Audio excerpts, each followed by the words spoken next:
Buenos días, soy Víctor Navarro, soy médico psiquiatra del Hospital Clínico de Barcelona. El objetivo de este vídeo es explicar, resumir algunos aspectos clave respecto a qué es esta enfermedad que se denomina esquizofrenia. He dividido el vídeo, o el temario a exponer, digamos, en 4 o 5 apartados. El primero de ellos es edad de inicio de la enfermedad. La esquizofrenia prácticamente siempre empieza entre los 15 y los 25 o 30 años. Es excepcional que sea antes de los 15 años su inicio o que sea más allá de los 30 años. No puedo decir que sea imposible que el inicio sea fuera de este margen, de los 15 a los 30 años, pero realmente es muy infrecuente que sean edades más precoces o que sean en edades más tardías. Segundo apartado clave, síntomas de la enfermedad. Normalmente dividimos los síntomas de esta enfermedad en dos grupos muy diferentes, que ya iremos viendo poco a poco por qué los ponemos en dos grupos muy diferentes. El primer grupo es el que hace referencia a lo que denominamos delirios y alucinaciones.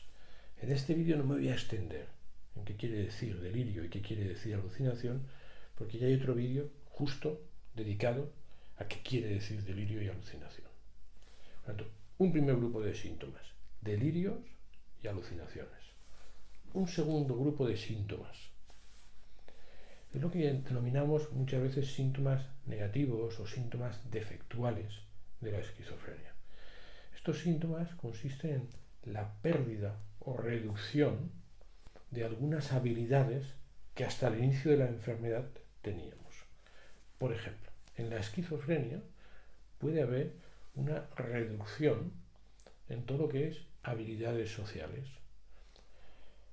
Si yo ahora empezara a tener una esquizofrenia y comparáramos un vídeo que hago hoy con uno que hago después de unos años de tener esquizofrenia, probablemente se notaría que todo lo que es la gesticulación estaría reducida, todo lo que es la entonación estaría reducida. Mi tendencia a fijarme en la cámara probablemente sería más baja. Es decir, sin querer, yo iría reduciendo un poco la capacidad que tengo para relacionarme con otras personas, tanto por menos contenido en cuanto a lo que estoy diciendo, en cuanto a preocuparme o interesarme o explicar cosas a otras personas, como por mi capacidad gestual para llegar a otras personas. Es decir, un poquito de reducción de habilidades sociales. Con frecuencia hay otro síntoma que consiste en pérdida o reducción de motivaciones. No es que la persona esté triste, sino que si a mí ahora me gusta esto y en principio me motiva a hacerlo, si ahora tuviera una esquizofrenia, probablemente estas cosas que me motivan me empezarían a no motivar tanto, de tal manera que tendría más tendencia a estar en un sofá o en una cama, sin que diga que estoy triste, simplemente que ya estoy a gusto en el sofá o en la cama. No me viene a la cabeza la ilusión, las ganas de hacer otras cosas. Otro síntoma dentro de este grupo que he dicho de síntomas negativos o síntomas defectuales es una pérdida o una reducción en mi capacidad para concentrarme. Es decir, aunque a lo mejor ya no me ilusiona leer un libro, pero si me lo propongo y lo intento, ostras, resulta que si tengo esquizofrenia es posible que me cueste más de lo que me costaba antes del inicio de la enfermedad concentrarme. Me fijo y, ostras, no meto tanto la información.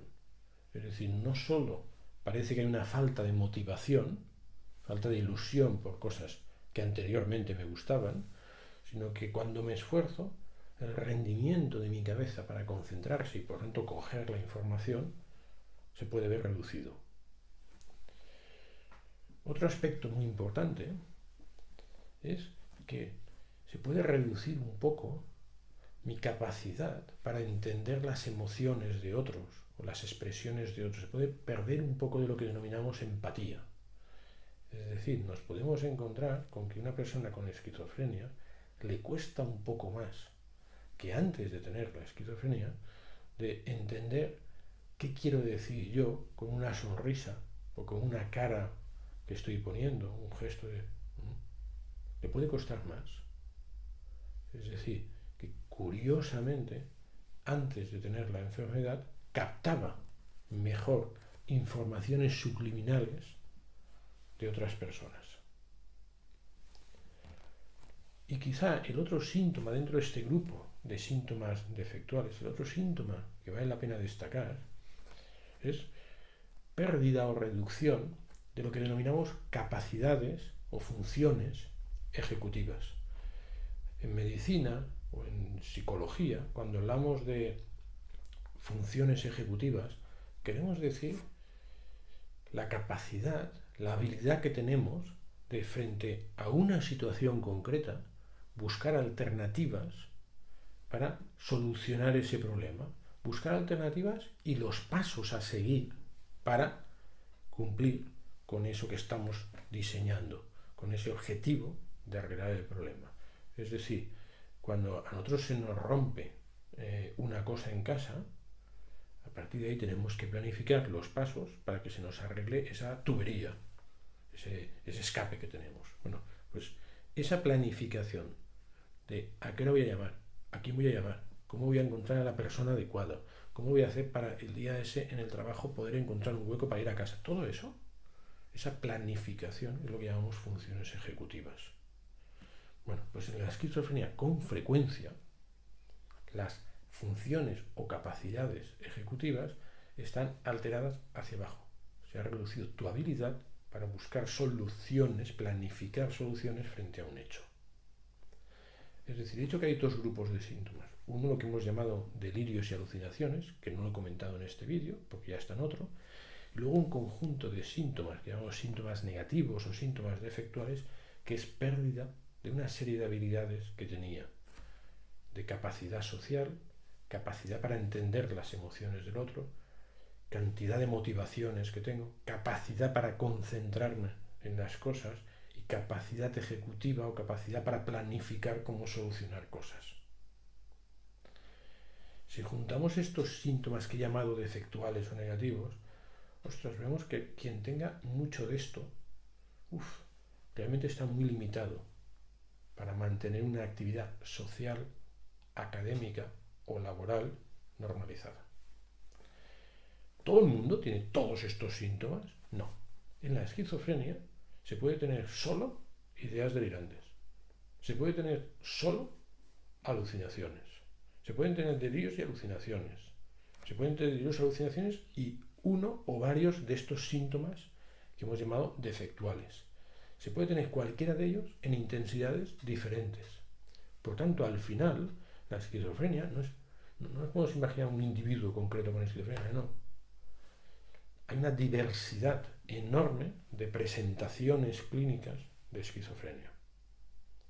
Es cierto que prácticamente siempre, en algún momento de la enfermedad, como mínimo en algún momento, ha habido ideas delirantes y alucinaciones. Es decir, esto casi siempre está. Lo que cambia es la intensidad y la duración de estas ideas delirantes y alucinaciones, más qué tipo de síntomas negativos o defectuales y en qué intensidad están, o los hay. ¿Cuál es el tratamiento de la esquizofrenia? Las ideas delirantes y las alucinaciones prácticamente siempre las podemos curar. Curar quiere decir que disminuyan o que desaparezcan mediante fármacos que se denominan antipsicóticos o neurolépticos. Por el contrario, los fármacos no sirven de nada o prácticamente de nada en lo que llamamos síntomas negativos o síntomas defectuales. Pérdida de habilidades sociales, pérdida de motivaciones, dificultad de concentración, alteración en las funciones ejecutivas o de planificación, etc. ¿Qué tratamiento hay para este tipo de síntomas? Pues lamentablemente la respuesta es que no tenemos un tratamiento. Es decir, que si aparecen estos síntomas, no podemos ofrecer claramente una alternativa terapéutica para ellos.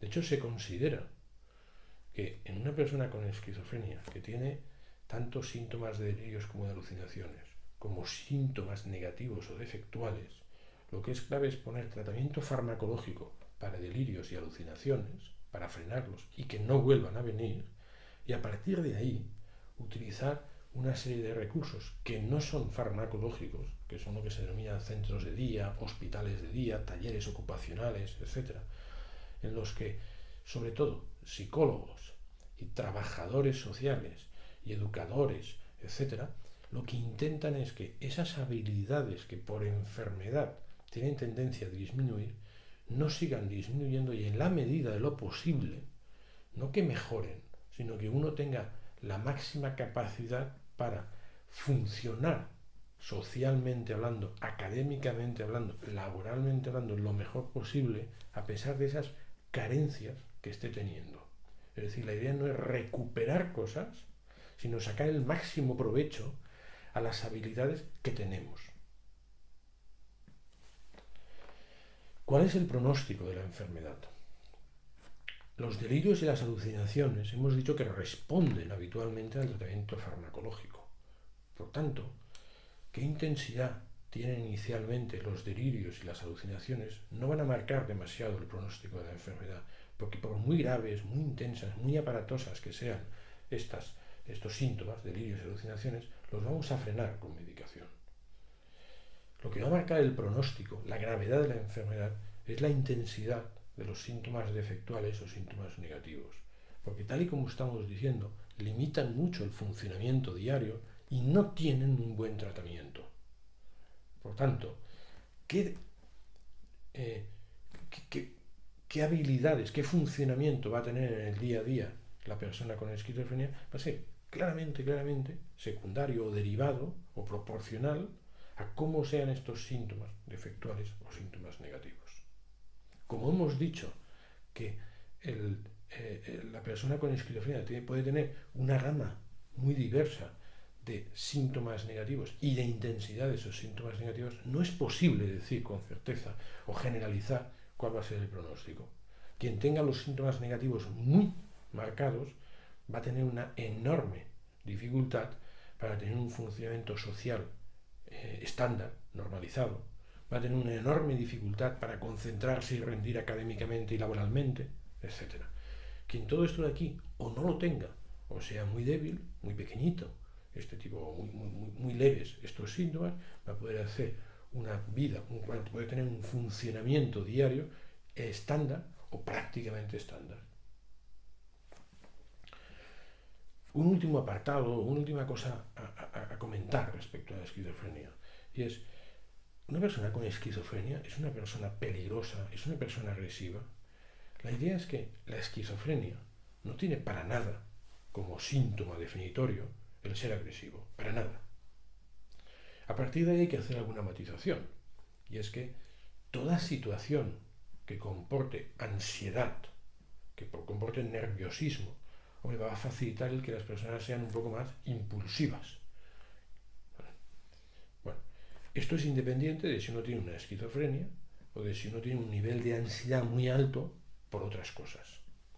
En la esquizofrenia puede haber mucha ansiedad, y puede haber mucha ansiedad sobre todo si uno tiene ideas delirantes o si tiene alucinaciones, digamos, de mucho ataque personal, que produzcan mucho susto, mucho miedo a la persona. Entonces, una persona con esquizofrenia que, por el tipo de delirios o alucinaciones que está teniendo, por ejemplo, que les tenga la sensación de que le persiguen y que le quieren matar, me puede llegar a tener mucha ansiedad. Cuando esa persona con mucha ansiedad, no por tener esquizofrenia, por tener mucha ansiedad, puede llegar a ser agresivo. Si la voz que está oyendo justo le está diciendo haz daño a no sé quién, hombre, hay un poco más de posibilidad que haga daño a ese no sé quién. Pero la verdad es que en la esquizofrenia no es habitual, para nada, que nos encontremos con que una persona está teniendo una voz que le dice este te quiere hacer daño, atácale, y que encima la persona ataque. La verdad es que no. Así como a veces vemos personas que por las voces que tienen, las ideas delirantes que tienen, están con mucho miedo de que les hagan daño, la verdad es que probablemente predomina lo que es el carácter, la personalidad de los individuos, sobre la enfermedad. De tal manera que incluso, aunque la voz o la idea delirante sea de agresividad, las personas suelen contenerse y más bien buscan ayuda en familiares que les defiendan, en médicos que les defiendan, en policía que les defiendan. Total, que en la práctica es excepcional el que una persona, en el contexto de una esquizofrenia, actúe de forma agresiva contra otro. Digamos que de entrada es bastante incorrecto tener ese prejuicio de que la persona con esquizofrenia es agresiva. Quedémonos con la idea de que todo el mundo que esté muy ansioso por esquizofrenia o por otra cosa, es más fácil que en algún momento sea algo agresivo.